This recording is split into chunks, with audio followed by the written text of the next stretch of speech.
Welcome back. This is The Dash, Episode 2, Faith and Focus. I'm Tre Gammage, and my special guest today is Terence Moore, national sports columnist and journalist. He's wrote for CNN, MSNBC, ESPN Outside the Lines, MLB.com. He's covered 30 Super Bowls, and he's a mentor of mine. We share an alumni university in the illustrious Miami, Ohio. And today we really get into what faith and focus means for Terence and how his work is a vehicle for his purpose, which is giving back to young people. So my top takeaways for the day are 1, faith and focus. 2, everything is the same. And 3, deal with the problem and not the symptoms. Enjoy this show, Terence Moore, Faith and Focus. This is The Dash.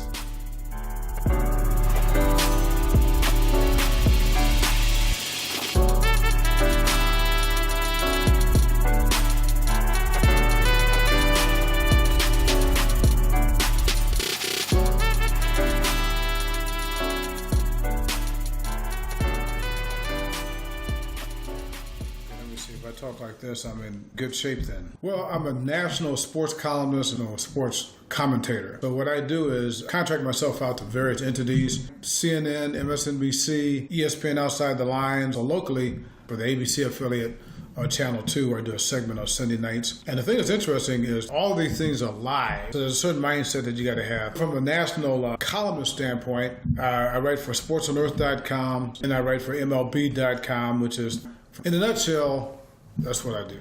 So from the first time I met you, you made it apparent that you've been doing this all of your life. What was it about journalism? Well, I'll give you the short version of how I got started. I was a sophomore in high school. My vision at that time was to be starting center fielder for the Cincinnati Reds or a middle linebacker for the Cincinnati Bengals or the Green Bay Packers or the Chicago Bears. So I'm sitting there sophomore year, and the sports editor of the Milwaukee Journal came in and started talking to my English class about sports writing. And it's like, I didn't know you could do that. And from that point on, that's where my focus was. And everything in my life just kind of like went toward that. And I've always enjoyed writing, and I've always enjoyed sports, and I always enjoyed talking to people and interviewing people, and it was a perfect mix. Would you say that this is your purpose? Because I think I agree with you. I didn't realize that public speaking and hosting a podcast and things were within the realm of possibility. But I really feel that it is a calling for me and something that I'm supposed to be doing. Does it feel like it's a purpose for you? Trey, that's a very good question. I used to think for years that was my calling, and that was my passion. And then something came to me. It was a revelation from God, I would say about 30 years ago. Longer than you've been alive, I guess, that my calling was not that. That sports writing is something that I do for a living, something I enjoy very much. But my calling is to help young people. That's what it is. And that's why I'm a Sunday school teacher. I've been for the last 24, 25 years. Teach at Miami of Ohio University, where we both graduated from. Teach a journalism course there every fall. I do lectures there during the spring semester. And then I just help young folks along the way. And that is something that God has told me that I am meant to do. And the sports writing part of it and the sports commentary part of it is just a vehicle to draw those people to me. That's big. I think in my youth, I'm starting to see with people that what you do is not always how you need to define your success, if you will, and I put that in quotations. But so your purpose is more so in what you're able to do from your work. Your work as a sports journalist allows you to help people in the real world. So what is it that about giving back that's important for you? I have that on here. You skip forward like a good journalist would. You give back to myself, to Heath Harding, to the Sunday schools. What is it that's so important to you about giving back, and what is it that you're trying to share with us young people? And I want to tell you something. I thought about this, and the reason I thought about this and what you're saying in the past is because I have so many people who ask me that, and I have so many people who tell me, well, I'm not good, not me, but they'll say about themselves that I'm not good talking to people. I'm not good working with people. I'm not good doing this. And it occurred to me something that I always knew, something that I don't really think about. It's something that I enjoy so much. It's not one of those type of things where I'm consciously thinking that I'm helping this person, helping that person. It's just a part of me. It's something that I naturally do. It's almost as natural for me as breathing. and it's. I guess I get enjoyment out of it. And the reason I say I guess it's not even something I even think about those terms. It's like I have to do it, and it's not drudgery to me. It's not an effort. It's not work. It's just a part of what I'm about. It's literally a purpose. That's exactly right.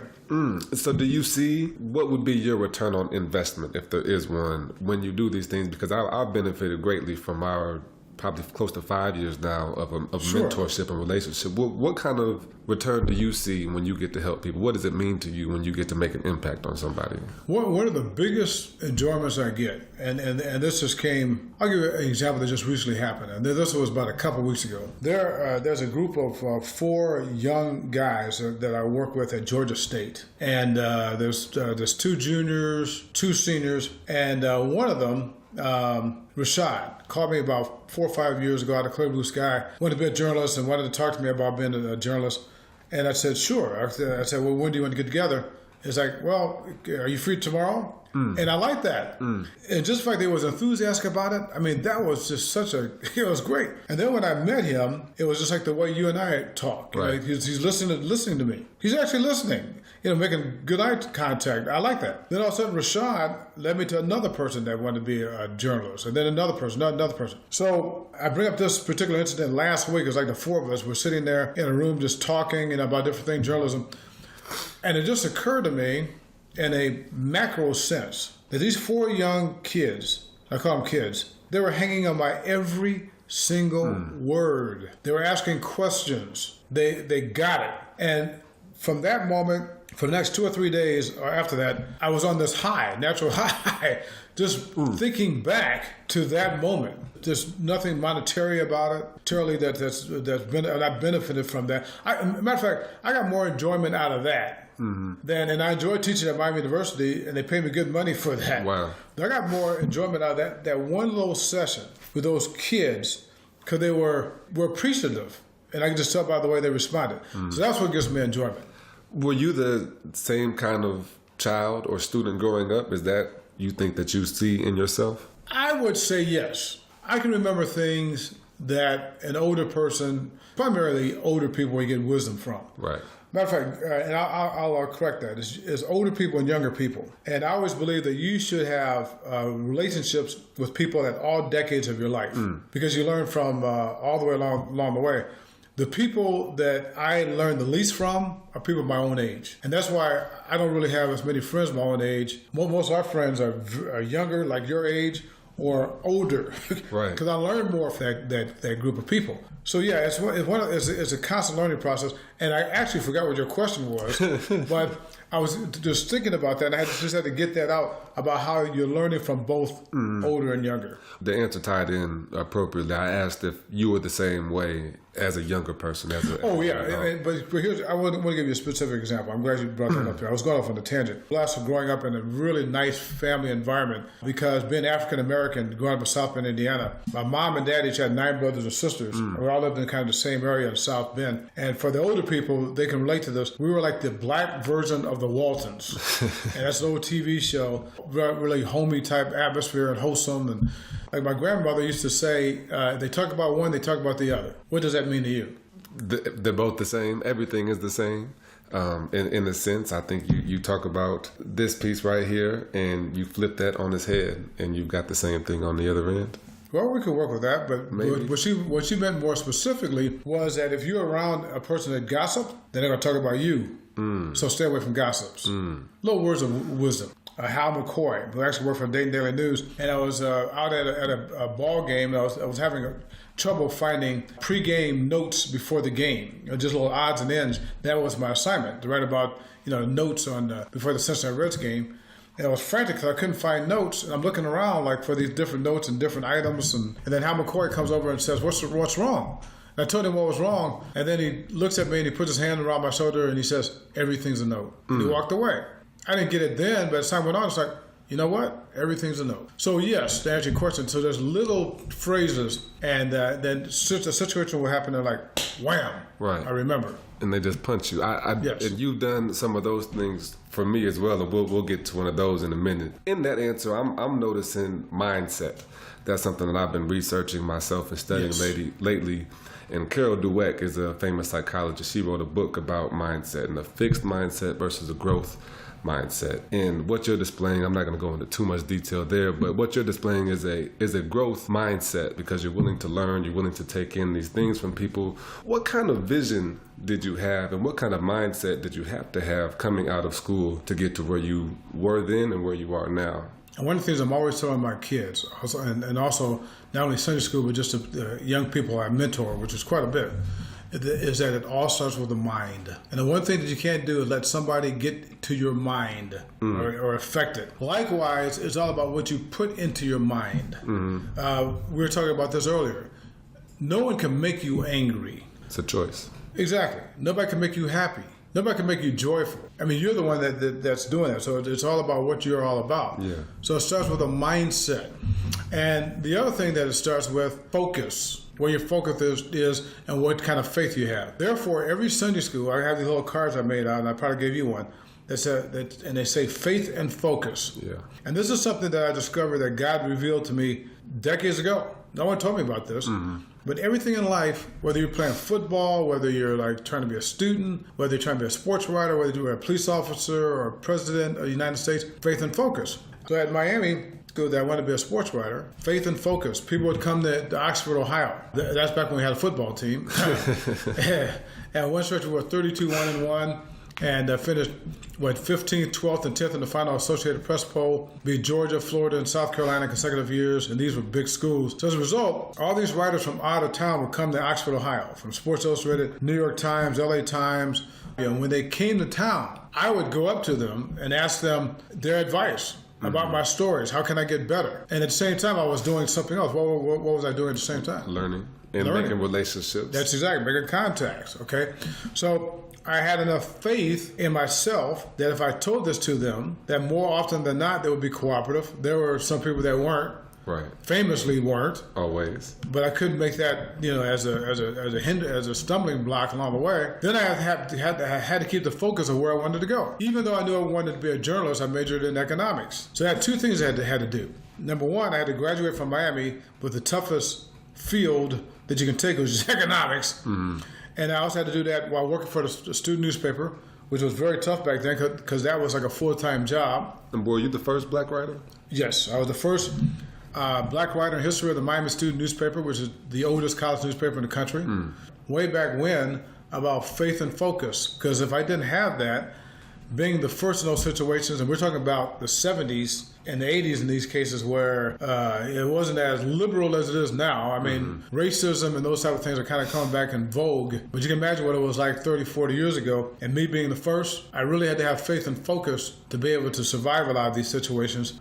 Philosophies in life that, again, it goes back to your mental frame of mind. Okay. And from there, coming out of school, you spoke to me in probably one of our earliest conversations about how you applied for the jobs at the Cincinnati Enquirer while your constituents applied for lesser jobs, for lack of a better word. That has to do with mindset. And can you talk about why you chose to do that and how that impacted you? One of the things I learned a long time ago, and among other things, I had great parents. Is our parents were never wrong. Of course, they were sometimes wrong, but I'm just saying that for effect. And as time went on, it's just amazing how brilliant they were. And my mom's still living, and we asked her about the same thing too. So I very much internalized and lived what my parents taught us. And my dad was an AT&T supervisor. But I'm bringing that up because one of the things that our parents taught us ever since we were little was never say you can't do something. And not only did they say that, and not only did they tell us that, they meant that. Okay? Never say that you're inferior to anybody else. That was always drummed into us. So as a result, that's why I started developing this philosophy, don't settle. Don't go into a situation looking that you want to be lesser than somebody else. And the specific incidents you're talking about, back in 1978, when I was getting ready to graduate, the job market in the media is very much like it is now. Maybe even worse. Very tough to get a job. So most of my colleagues at the Miami Student Newspaper, which was one of the top newspapers in the country, and we had a history of people going on doing great things. The mindset for a lot of my colleagues was, well, I'm going to apply to these small newspapers and work my way up. And my philosophy was, not gonna do it. That's one of our past presidents used to say. So I'm aiming big. I'm going toward the big papers. I had a lot of rejections back then, tons of them. Matter of fact, I had so many. I used to, Hepburn Hall was where I stayed at. I used to take my rejection letters and put them on the wall. But you know what? At the end of my senior year, I had 3 full-time job offers, which was unheard of then and unheard of now. The Milwaukee Journal, the Cincinnati Enquirer, which I ended up taking, and the Washington Post. So, and it all goes back to mindset. And so in that, I'm hearing, what kind of work does it take to get started in that, and what kind of effort do you have to put in to maintain the success that you've had over all these years? You know, one of the biggest thrills is either 1A or 1B that I ever had. And it came last summer here in Atlanta, where my parents came to visit, and we're driving down the street, and my dad's, I'm driving, my dad's on the passenger side, my mom's in the back seat, and my dad says to me, he said that you do more things, talking to me, than anybody I've ever seen, and you're effective in everything that you do. And my mom in the back seat said, well, you know why that's so, don't you? And my dad said, yeah, I know. So I told my dad, I said, well, just humor me. Tell me, why do you think that I'm so successful at being at CNN and MSNBC and teaching at Miami University, where I'm... So give me your reason as to why I'm so successful doing those things. And my dad said, well, it comes down to 3 things. He says, number 1, you're highly passionate in whatever you do. He says, number 2, you're highly focused in everything you do. He says, and number 3, you're highly organized in everything you do. And I told my dad, I said, you got it. I said, but you missed one thing. He said, what's that? I said, everything's the same. And my dad said, well, I'm not quite understanding that. My mom in the back seat said, oh, I get it.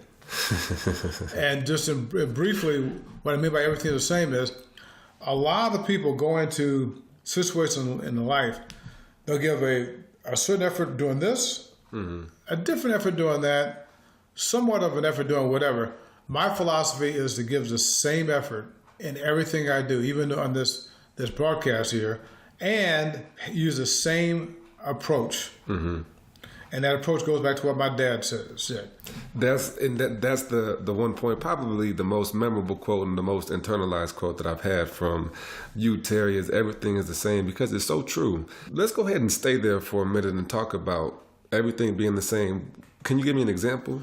Yeah, you know, and this is something you can relate to, having been a football player at the major college program. One of my pet peeves in life, in the nearly 40 years of being a sports journalist, is I cannot understand and never have been able to understand why athletes aren't the most successful people on the face of the earth on a consistent basis. I've never been able to understand that.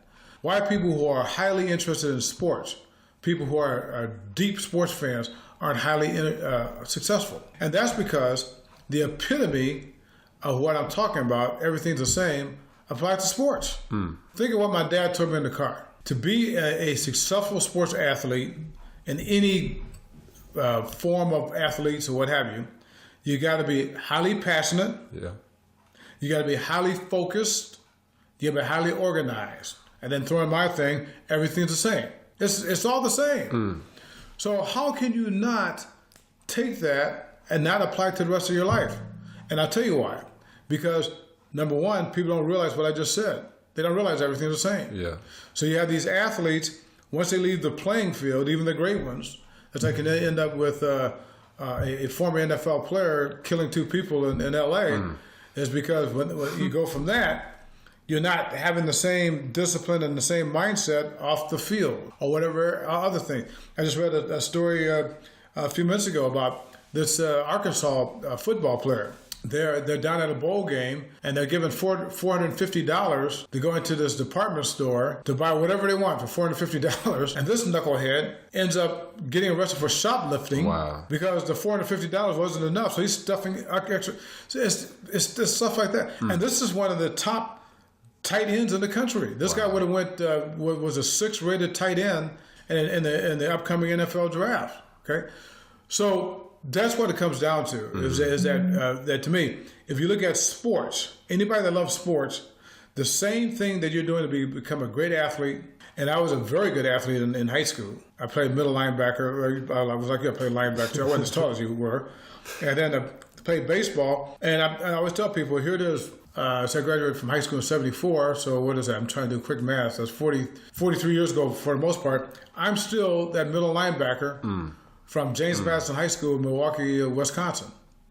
I like that. And to add how you telling me that affected me, playing football at Miami, it was a struggle for 3 of the 4 years.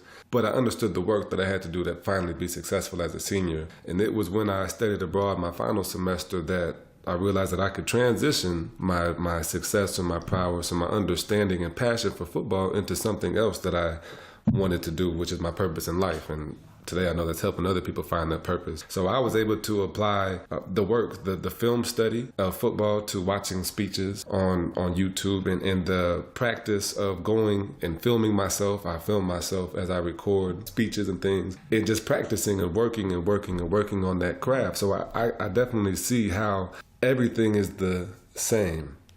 Can I ask you a quick question? I know you're supposed to be asking me questions. But so explain to me something right there. Why is it your fellow athletes have such a problem understanding that? Great question. I don't know that. I think a lot of people, personally, a lot of my teammates came in with a run-track mind. When I came to school, I had a good home background, and a lot of people do. But I knew that football wouldn't last forever anyway. And honestly, the NFL was secondary to me. I knew what this was getting from me. And I think a lot of people push that dream and stay only on football, and they aren't able to apply the fact that everything is the same and that something ends. So we get guys that are pushing 2 and 3 and 4 and 5, 6 years for the NFL, which is great. I definitely believe if that's something that you believe you should do, exhaust that opportunity until it's done. But once it is done, and you have to be honest with yourself about when it is done, that you have to be able to apply the discipline, the passion, the toughness, the faith that you apply to the sport, which are common pillars in any Division I program, applying it to something that you care passionately about. And I think it's the same with you, and your work is as a sports journalist and columnist, but your passion and your purpose is in helping other people. Oh, sure. First of all, I don't think we reflect enough about what our life is and what things mean. And then I don't think that we truly search for a purpose. I like to say that your mind is like a garden, and the weeds are the negative thoughts that grow by themselves. And most people never tend to their own personal garden. But to have the positive seeds and to have the success and to translate success from one area to another, we have to plant more seeds intentionally. And I don't think that a lot of people plant those seeds or know how to plant those seeds or know that they're supposed to plant those seeds. So that's actually, that's what we're trying to do here on this Dash podcast, is just to introduce one of my coaches who I love to hate and hate to love, Coach Peterson. He used to always tell us, you don't know what you don't know. And that never made sense. Of course I don't know what I don't know. But as you hear it, as you see it, as it's displayed, you start to discover what you don't know and be able to humble yourself. And I think that's a part of it too, is looking in the mirror and pointing the thumb at myself and realizing that it's my fault that I'm where I'm at right now. And I just think a lot of people don't do that. Well, I think you bring up some good points. And then let's go here for a second. And of course, I'm certainly very biased with what I'm about to say, being a Christian. And that is the key to this, as is the key to so much, is the spiritual. Mm-hmm. I didn't say the religious, I said the spiritual, because there's a difference. I mean, I religiously love the greens, turnip greens, collard greens, mustard greens. It does not matter, okay? I religiously like that, okay? We religiously get up in the morning and take a shower, at least most of us. That sort of thing. Spirituality is a whole different thing, okay? That's your relationship with God. Mm-hmm. And so everything I just said and talked about here, the spiritual nature is the ultimate of what we're talking about. And I'm going to give you an example of what I mean by that. Okay, and let's go back with a quick review. From a spiritual standpoint, you got to be passionate. Mm-hmm. God talks about that, about us being on fire for the Lord. And he talks about in the book of Revelation about the different churches. Some were lukewarm and some just weren't into the gospel, or just different individuals. So you got to be passionate as a Christian. Right. No question about that. Okay, you got to be organized as a Christian. Okay, we see that in 1 Corinthians chapter 14, I believe, verse 40, about let everything be done in decency and in order. Okay, that's all in the Bible. Mm-hmm. So you got to have the organization. You got to be focused. We see that focusing all the way through the Bible. One example of that, when Jesus is walking on water and tells Peter to come out and join him. So all of a sudden, Peter stops looking at Jesus, and what does Peter do? He sinks. Okay, almost drowns. Okay, so that's all there. And then everything's the same. And if you study all 66 books, Colossians 3:23, which we may have talked about that before. Whatever you do, do so heartily as unto God and not unto man. What is that saying? Everything's the same.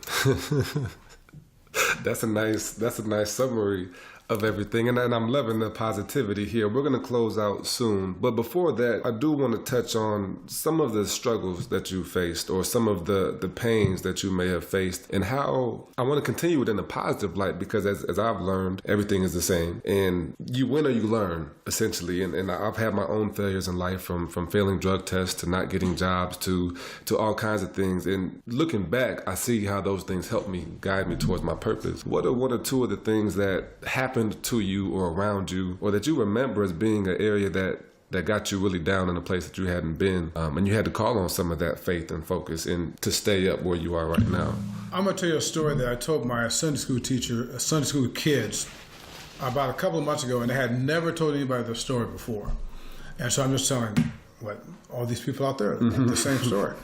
But when I was in grade school, I was a total nerd. People can't believe that. I mean, I was a nerd. I was unathletic. I was a bookworm. And my brothers, I got two brothers who used to kid me all the time. I got 42 first cousins. Okay, we're all about the same age. I would go in. I would do stuff like I would go get an encyclopedia, and I don't know how many people out there know what an encyclopedia is anymore. But I would get an encyclopedia and start at the letter D and just sit in my room and just read from the letter D, just read everything. A real bookworm. Exactly. They all thought I was very weird. This is in South Bend, Indiana. Little League coach was our dad. So me and my middle brother, we're 11 months apart, so we always were in the same grade together. So we're on the same Little League team. And my youngest brother had just gotten to Little League too. So there was a point where my dad coached all three of us. Well, out of all these players on the Little League team, guess who was the worst player on the team? You. That's right. It wasn't even close. I'm not sure you're that familiar with baseball. What position does the worst player play? Third base or left field? Right field. Right field. Because the ball never comes to you in right field. I batted last. I was Charlie Brown. Okay. So I was just like, oh, gee, I can't wait to see it anyway. So people used to tease me all the time about how bad it was. And I just remember after this one particular conversation, I was sitting in my room reading my encyclopedia. And I'm thinking, you know what? I'm going to show them. I didn't tell anybody. This is what I had in my own mind. This is at 11 years old, getting ready to turn 12. So I went down to the local Kmart. So I bought a wiffle ball bat, a wiffle ball, and I got some rope. So back in these days, you had what were called clotheslines outside. Didn't have dryers, okay? These clotheslines, you had these poles, and you had this rope that stretched across from one pole to the other, and your parents or your mom, they would hang your clothes out there to dry, okay? So we had these clotheslines. So what I did was, and now this is during the wintertime, I went out to the clothesline and I put the string on the pole, and then I put the wiffle ball at the end of the pole, and I would swing the ball and the rope so that it would come back to me with the plastic bat so I can just hit it. What do you think my brothers said when they saw me out there doing that? They probably laughed at you. Oh yeah, I mean, they're laughing, giggling, and stuff like that. I just did this religiously all through the wintertime. Wow. Nobody told me to do it. I just did it. Nobody knew what I was doing. They had no idea. Okay.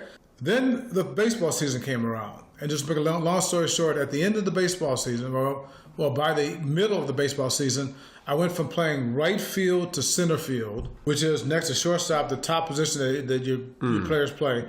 I went from batting last to batting first. Wow. And then I won the Little League award for the entire Little League for the most improved player.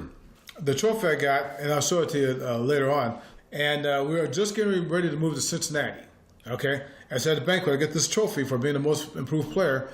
And on the metal plate, they misspelled my name. They spelled it Terrence instead of Trence. So when my mom pointed out to the director of the Little League, he said, "Oh, wait a minute, we'll get it fixed before you guys move to Cincinnati." We left, and I just went back and told the guy, I said, "Don't worry about it. I like my trophy just like this." He said, "You mean with your name misspelled?" I said, "No, I'm not even going to put the plate in there." So that was 57 years ago. So to this day, I still have that trophy up there on my trophy case up there.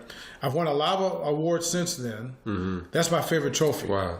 And the reason I didn't want my name spelled correctly, I wanted to remember that just the way it was. It was some poetic justice that my name was misspelled. So when you see this trophy, it's just a little plastic trophy with an anonymous statue of a little figure on the top with nameless. Wow.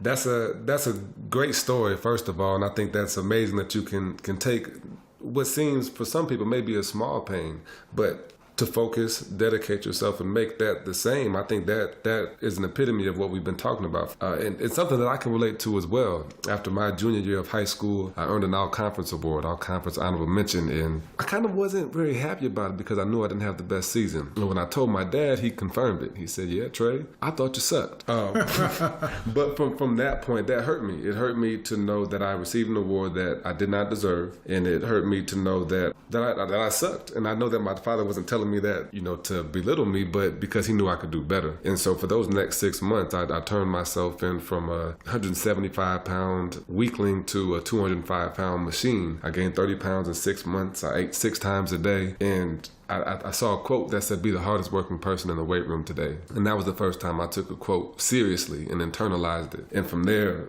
it's been able to string me along and get me my Division I scholarship and continue to push me towards today. So, and even adding to that, there was a woman this past year, I had the opportunity to compete in Toastmasters World Championship of Public Speaking. And after I won the state round of this competition, I got an email from a 70-year-old white woman who had beat cancer twice. And she was mean as ever. It said something about how it comes to a surprise that I won that event because I wasn't the top 3 speaker in her mind. So I need to get ready because I'm going into shark-infested waters.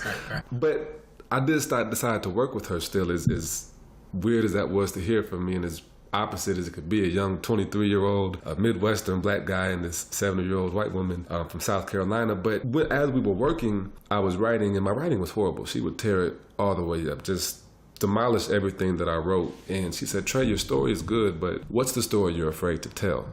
And I think that you sharing that story, that's my way of saying thank you there, to share that story, one that you haven't told before, and to share that pain, because I think that's a place that a lot of people aren't willing to go to acknowledge or recognize their pain. But I think that's one of the only ways to get past them. Thank you for sharing that story, and thank you for the interview as well. One thing I want to add to that last point you just named, and for the people out there, one of the things you got to do is you have to be honest with yourself. You've got to we spend too much time dealing with symptoms instead of the problem. Sometimes you got a cough, you got to sneeze. It's not a cold. Could be something else. Okay, might be allergies. Could be something else. You never know. Don't deal with symptoms. Go with the problem. Go to the root of the problem, and then solve the problem. And another thing that I learned, and I'm still learning, is that we gotta get out of this mindset that it's about us.